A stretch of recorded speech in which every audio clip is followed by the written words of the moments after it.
ఒక సాధారణ మధ్యాహ్నం మీ ఫోన్కు ఒక అపరిచిత నంబర్ నుండి వీడియో కాల్ వస్తుంది. అవతల వైపు పోలీస్ యూనిఫామ్లో ఒక వ్యక్తి కనిపిస్తాడు. వెనుక పోలీస్ స్టేషన్ బోర్డు, ఫైళ్లు, లాకప్ అన్నీ నిజమైన పోలీస్ స్టేషన్ లాగే ఉంటాయి.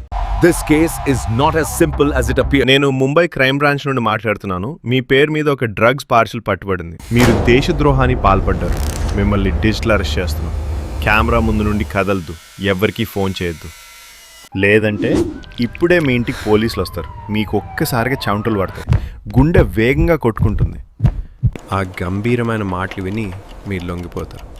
గంటల తరబడి కెమెరా ముందే కూర్చుంటారు. చివరికి మీ బ్యాంక్ అకౌంట్లో ఉన్న ప్రతి రూపాయిని వారు చెప్పిన అకౌంట్కు బదిలీ చేస్తారు. కానీ కథ ఇక్కడే మొదలవుతుంది.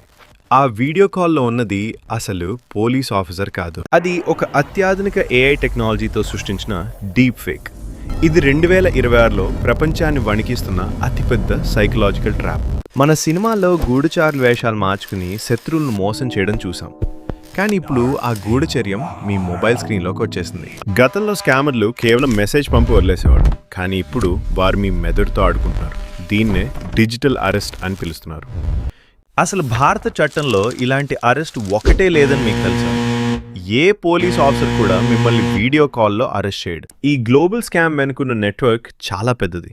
కంబోడియా, థాయిలాండ్ మరియు చైనా సరిహద్దుల్లోని రహస్య స్థావరాల నుండి ఈ గ్యాంగ్స్ పనిచేస్తున్నాయి. వారు కేవలం హ్యాకర్లు మాత్రమే కాదు, వారు సైకాలజీలో ఆరితేరిన నేరగాళ్ళు. ఒక మనిషిని భయంతో ఎలా లొంగ తీసుకోవాలో వారికి తెలుసు. మీ సోషల్ మీడియా ప్రొఫైల్స్ చూసి, మీ కుటుంబ సభ్యుల వివరాలు సేకరించి మీ బలహీనతలను ఆయుధంగా వాడుకుంటున్నారు. 2026 నాటికి ఈ మోసాలు 500% పెరిగాయి.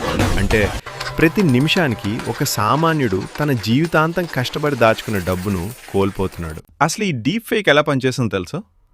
ఇంటర్నెట్లో ఉన్న పోలీస్ ఆఫీసర్ల ఫోటోలను, వీడియోను తీసుకుని ఏఐ సాఫ్ట్వేర్ సాయంతో వారి ముఖాలను, వాయిస్ను స్కామర్లు తమకు అనుకూలంగా మార్చుకుంటారు. మీరు చూస్తున్నప్పుడు అది పక్కాగా నిజమైన మనుషులాయే కనిపిస్తుంది. పెదవుల కదలికలు, కళ్ళ రెప్పలార్పడం అన్నీ సహజంగా ఉంటాయి. ఇదే మాయ. ఈ మోసానికి కేవలం చదువుకోని వారు మాత్రమే కాదు, సాఫ్ట్వేర్ ఇంజనీర్లు, డాక్టర్లు, చివరికి రిటైర్డ్ జడ్జీలు కూడా బాధితులుగా మారుతున్నారు. ఎందుకంటే భయం అనేది అందరికీ సమానంగా ఉంటుంది. కానీ ఈ కథలో ఒక ముఖ్యమైన పాయింట్ ఉంది. స్కామర్లు మిమ్మల్ని డిజిటల్ అరెస్ట్ చేసినప్పుడు వారు వాడే పదాలు: supreme court order, CBI enquiry, money laundering. ఈ పదాలు వినగానే సామాన్యుడు హడలిపోతాడు. కానీ గుర్తుంచుకోండి, భారత ప్రభుత్వం లేదా రిజర్వ్ బ్యాంక్ ఎప్పుడూ వీడియో కాల్లో డబ్బులు అడగవు. ఇదొక విదేశీ కుట్ర. మన దేశ ఆర్థిక వ్యవస్థను దెబ్బతీయడానికి, సామాన్యుణ్ణి అభద్రతాభావంలోకి నెట్టడానికి జరుగుతున్న నిశ్శబ్ద యుద్ధం. ఒక్కసారి ఆలోచించండి. మీ ఫోన్ రింగ్ అయినప్పుడు అదొక అధికారి నుంచి వస్తున్న కాల్ అనుకుంటారా, లేక ఒక సైబర్ నేరగాడు ఉచ్చు అనుకుంటారా? చైనా వంటి దేశాలు ఈ తరహా ఏఐ టెక్నాలజీని ఇతర దేశాల ప్రజలను భయపెట్టడానికి ఒక ఆయుధంగా వాడుతున్నాయని నిఘా వర్గాలు హెచ్చరిస్తున్నాయి. మరి ఈ ట్రాప్ నుండి బయటపడేలా మొదటి సూత్రం: భయపడొద్దు. మీకు అలాంటి కాల్ వచ్చినప్పుడు వెంటనే కట్ చేయండి. మీ దగ్గరలోని పోలీస్ స్టేషన్కి వెళ్ళండి, లేదా 1930 అనే సైబర్ క్రైమ్ నంబర్కు కాల్ చేయండి. ఏ అధికారిక సంస్థ కూడా మిమ్మల్ని స్క్రీన్ ముందు కూర్చోమని బెదిరించదు. మీ భయమే వాళ్ళ పెట్టుబడి. 2026లో మనం ఒక వింతైన ప్రపంచంలో ఉన్నాం. ఇక్కడ మన కళ్ళు చూసేది నిజం కాదు, మన చెవులు వినేది నిజం కాదు. ఈ గ్లోబల్ స్కామ్స్ వెనుక ఉన్న డార్క్ వెబ్ నెట్వర్క్ను ఛేదించడం ఒక సవాల్గా మారింది. మన సినిమాలో చూసే హీరోలు వచ్చి మనల్ని కాపాడు. ముగింపుగా ఒక్కటి గుర్తుంచుకోండి: నిజమైన పోలీసులు ఎప్పుడూ మీ ఇంటికి వచ్చి మిమ్మల్ని అరెస్ట్ చేస్తారు, వీడియో కాల్లో కాదు. ఈ వీడియోని మీరు చూడడం మాత్రమే కాదు, మీ ఇంట్లో ఉన్న పెద్దవారికి, స్నేహితులకు షేర్ చేయండి.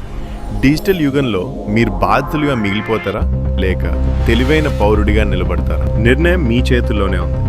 ఎందుకంటే ఈ యుద్ధంలో తుపాకులు ఉండవు, కేవలం నిజం మాత్రమే మనల్ని గెలిపిస్తుంది.